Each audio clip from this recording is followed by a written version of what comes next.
Hello friends, welcome to S Y academy. आज इस video में हम बात करेंगे आर्टिकल नंबर 19 की। आर्टिकल नंबर 19 से ही दोस्तों आपका कह सकते हो राइट टू फ्रीडम के आर्टिकल्स जो कैटेगरी कहते हैं वो स्टार्ट हो जाते हैं। हमने राइट टू इक्वालिटी तो ऑलरेडी हमने देख लिए हैं 14 से लेके 18 तक। अब आपके राइट टू फ्रीडम चलेंगे 19 से लेके 22 तक। इन चीज़ों को आप याद रखेंगे। स्टार्ट करते हैं दोस्तों आर्टिकल नंबर 19। बहुत ही इंपॉर्टेंट आर्टिकल है, बहुत ही इंपॉर्टेंट आर्टिकल है। Protection of certain rights regarding freedom of speech etcetera. ये बेसिकली आपका आर्टिकल 19 है दोस्तों, लेकिन इसके वर्बैटिम जो है वो ये हैं। आर्टिकल 19 का एक कहता है all citizen shall have the right. इसके अंदर 19 का एक के ए, एक का बी, एक का सी, ऐसे मतलब आप अगर रीड करना चाहो आर्टिकल 19 का एक का सी ऐसे रीड करोगे आर्टिकल इसको। ठीक है, स्टार्ट करते हैं। All citizen shall have the right to freedom of speech and expression. तो फ्रीडम ऑफ स्पीच आप कुछ भी कह सकते हो। आपको अधिकार कहाँ से आता है? यहीं से आता है। इसी से थोड़ा थोड़ा किसका आता है? इसी से थोड़ा सा प्रोटेस्ट का भी आता है। प्रोटेस्ट का सी से भी देखेंगे अभी। आर्टिकल नंबर 19 का एक का बी कहता है to assemble peacefully and without arms. Without arms भी इंपॉर्टेंट है, यानी गन लेके खड़े हो गए तो assemble peacefully. C to form associations और यूनियंस। तो ए बी सी से मिला के इन तीनों को कह सकते हो आप। स्पेशली बी अगर देखो आप और ए बी देखो कि आपको राइट टू प्रोटेस्ट का भी अधिकार है। एक्सप्लिसिटली मेंशन नहीं है कहीं भी राइट टू प्रोटेस्ट। इम्प्लिसिट निकाल के आप दिखा सकते हो कि हाँ जी राइट टू प्रोटेस्ट है। डी देखते हैं to move freely throughout the territory of India. आप कहीं पे भी जा सकते हो भारत में। टू रिसाइड, ई देखते हैं to reside and settle in any part of territory of India. आप कहीं पे भी रह सकते हो, सेटल भी हो सकते हो। आपको यहाँ से जाइए उड़ीसा में सेटल हो जाइए, दिल्ली का अगर निवासी हो, मुंबई के निवासी हो, अरुणाचल प्रदेश में या असम में कहीं भी सेटल हो जाइए। आर्टिकल नंबर 19 की ए का एफ एमिट कर दिया गया, ऑमिट कर दिया गया। कोई मुझे कमेंट सेक्शन में बता सकता है इसके अंदर क्या था? बताइए। ये इसको ऑमिट कर दिया गया है, ठीक है, हटा दिया गया है। आर्टिकल नंबर 19 के एक का जी कहता है to practise any profession or to carry on any occupation trade or business. आप कोई भी जॉब कर सकते हो, कोई भी ऑक्यूपेशन ट्रेड बिजनेस कर सकते हो। तो ये छह आते हैं, छह रट लीजिए, बिल्कुल याद होने चाहिए आपको। Freedom of speech and expression तो याद रहता है लोगों को, उसके बाद बाकी सब भूल जाते हैं। To assemble peacefully and without arms, to form associations और unions, to move freely throughout territory of India, to reside and settle in any part of India, to practise any profession. Hindi में बोलूँ तो कुछ भी बोलो, मस्ती करो, बोलते रहो, है ना। पीसफुली असेंबल, किसी भी जगह आप असेंबल हो सकते हो, ग्रुप मिलके असेंबल हो सकता है। कोई भी आप यूनियन एसोसिएशन बना सकते हो अपनी। कहीं पे भी आप घूम सकते हो, कहीं पे भी आप रह सकते हो, कोई भी आप काम कर सकते हो। ये आपके आर्टिकल नंबर 19 का एक कहता है, या आर्टिकल नंबर 19 का भी यही बेसिस है। अब ये तो हमने पढ़ लिए। आप यहाँ पे जैसे देख सकते हो कि ऐसा कैसे हो सकता है कि कुछ भी बोल सकते हो? ऐसा कैसे हो सकता है कि कहीं कहीं पे भी असेंबल हो सकती हो या कुछ भी प्रोफेशन कर सकते हो? ऐसे तो हो सकता है क्या? इस पे थोड़े से अब पॉइंट जो हैं वो आर्टिकल नंबर 19 के 2 3 4 5 6 ये सब हम पढ़ेंगे। तो हमेशा दोस्तों यही होता है, कॉन्स्टिट्यूशन ऐसे ही आर्टिकल्स लिखे गए हैं। आर्टिकल नंबर 19 का ए या वन पार्ट में दे रखा होता है कि ये आर्टिकल क्या है, और फिर रिस्ट्रिक्शन याद होना चाहिए आपको। टू असेंबल पीसफुली विदाउट, ये जो राइट है ना कि असेंबल पीसफुली, इस पे रीजनेबल रिस्ट्रिक्शंस लगाई जा सकती। सी था टू फॉर्म एसोसिएशंस और यूनियंस। पहला था टू असेंबल पीसफुली। एक जगह आप असेंबल हो गए, लेट्स से आप जंतर मंतर पे असेंबल हो रहे हो, जंतर मंतर पे असेंबल हो रहे हो, या आपका आर्टिकल नंबर 19 का एक बी बनाता है। आप कोई एसोसिएशन बना रहे हो कि भाई हम एक एसोसिएशन बना रहे हैं कि ये जो एनपीएस स्कीम है ना, नेशनल पेंशन स्कीम, इसको बंद करो और सबको सबको ओल्ड पेंशन स्कीम ओपीएस दो। ये हम करके एक एसोसिएशन बना रही है। आर्टिकल नंबर एक का सी आपको अधिकार देता है। आर्टिकल नंबर एक के सी। डी है आपका कि आप कहीं पे भी घूम फिर सकते हो, ठीक है, टूरिस्ट वगैरह बन के भी। और ई है आपका कि आप कहीं पे भी प्रोफेशन प्रोफेशन कोई भी काम धंधा। काम धंधा, ठीक है, लगी होती है। फंडामेंटल राइट्स आपको पता ही है कि पूरी तरीके से एब्सोल्यूट नहीं है, रिस्ट्रिक्शंस लगी हुई हैं। अब रिस्ट्रिक्शंस को थोड़ा सा पढ़ते हैं। मैं इनकी ज़्यादा इंग्लिश में नहीं जाऊंगा, बताते जाऊंगा। तो आपको अगर लॉ के स्टूडेंट हो तो आपको ये ऑफ कोर्स आना चाहिए, इवन पॉलिटिकल साइंस के स्टूडेंट को भी आना चाहिए। बाकी स्टूडेंट्स में भी इनकी वर्बैटिम देख लें, मतलब कुछ कुछ पॉइंट्स, और वो लिख के आ जाएं।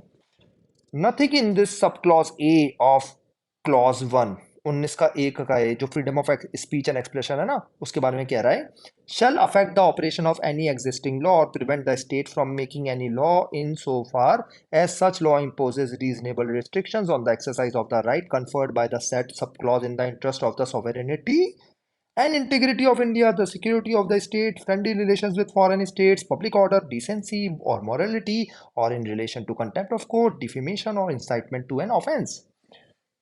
ये कह रहा है इन सब चीज़ों के लिए हम आप पे रिस्ट्रिक्शंस लगा सकते हैं। कुछ कुछ जैसे मैं आपके लिए रीड कर दूं, पब्लिक ऑर्डर, ये नहीं है आप किसी के लिए कुछ भी बोले जा रहे हो उसकी वजह से दंगे हो गए, या friendly relations with other states, पता चला आप अमेरिका को गाली दे जा रहे हो, हमारे रिश्ते खराब हो रहे हैं, या सऊदी अरब को कुछ बुरा बोले जा रहे हो, हमारे रिश्ते खराब हो रहे हैं। भारत की आपने फ्रीडम ऑफ एक्सप्रेशन के नाम पे आप पूरी की पूरी, आप पता चला कोई आर्मी के रिटायर्ड आदमी हो और कुछ भी बोले जा रहे हो टेलीविजन पे, हमारी तो सिक्योरिटी को कंसर्न कर दे रहे हो। फिर कोई डिसेंसी मॉरलिटी नहीं है, कुछ भी बोले जा रहे हो आप इसके नाम पे, मतलब अब्ध शब्द बोले जा रहे हो, वुमेन के लिए कुछ बोले जा रहे हो अब्ध शब्द, है ना। ये सब पे रिस्ट्रिक्शंस लगी हुई हैं। ये आपका आर्टिकल नंबर 19 का 2 कहता है। आर्टिकल नंबर 19 का 2 रिस्ट्रिक्शंस लगाता है आर्टिकल नंबर 19 के 1 के ए पे, मतलब फ्रीडम ऑफ एक्सप्रेशन पे, ठीक है। यहाँ पे और भी चीज़ें लिखी हुई हैं कि आप कोई लॉ भी बना सकते हो, कोई लॉ भी बना सकते हो सॉवरेनिटी इंटेग्रिटी के लिए, है ना। ये सब चीज़ें लिखी हुई हैं।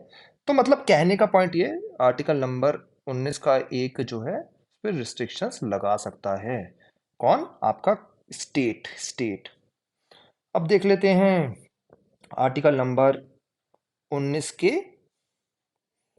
19 के एक के बी में जो रिस्ट्रिक्शंस है, क्या था आर्टिकल नंबर 19 का एक का, इसके लिए रिस्ट्रिक्शंस क्या लिखी हुई है, nothing in sub clause B peacefully assemble के लिए, ठीक है, of the said clause shall affect the operation of any existing law in so far as it imposes or prevent the state from making any law imposing in the interest of the sovereignty and integrity of India or public order reasonable restrictions on the exercise of the right conferred by the sub clause।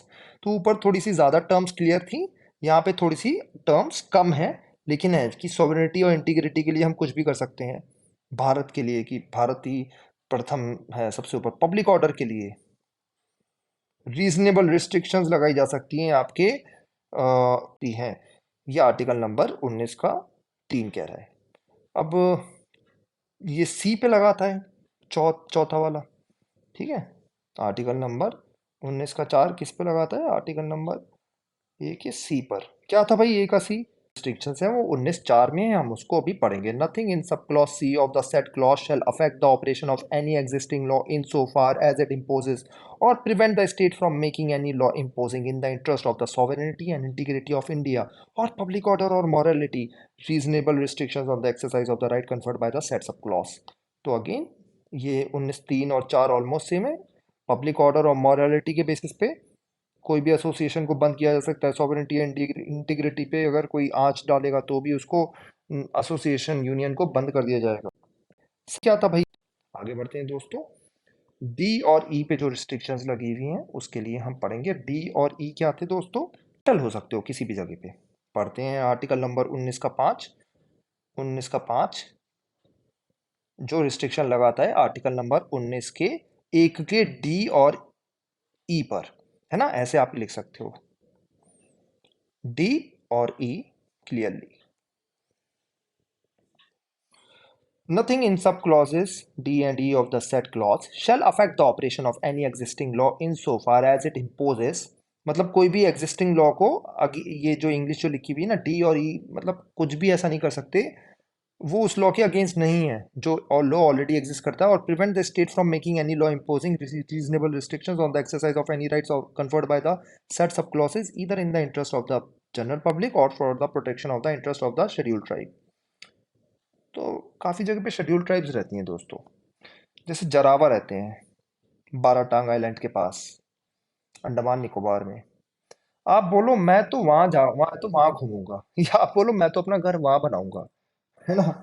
तो वहां तो schedule tribe रहती हैं। आप वहां पे रहोगे तो वो कैसे रहेंगी? वो भी मर जाएंगी या वो आपको मार देंगी। सेंटेनलीज आइलैंड है, आपने सुना होगा, एक अंग्रेज को भी मारा था उन्होंने।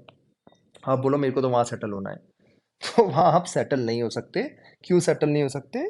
इसका राइट क्या है? वो आर्टिकल नंबर 19 के 5 के अंदर और भी चीजें लिखी हुई कि इधर इन the interest of the general public also आपको रिस्ट्रिक्ट किया जा सकता है। और शेड्यूल टाइप का तो स्पेसिफिकली मेंशन किया गया है। अब पढ़ते हैं आर्टिकल नंबर 19 का 6, nothing in sub clause ji of the said clause. बोलते हैं, अब आपको याद हो ही गए होंगे आई थिंक।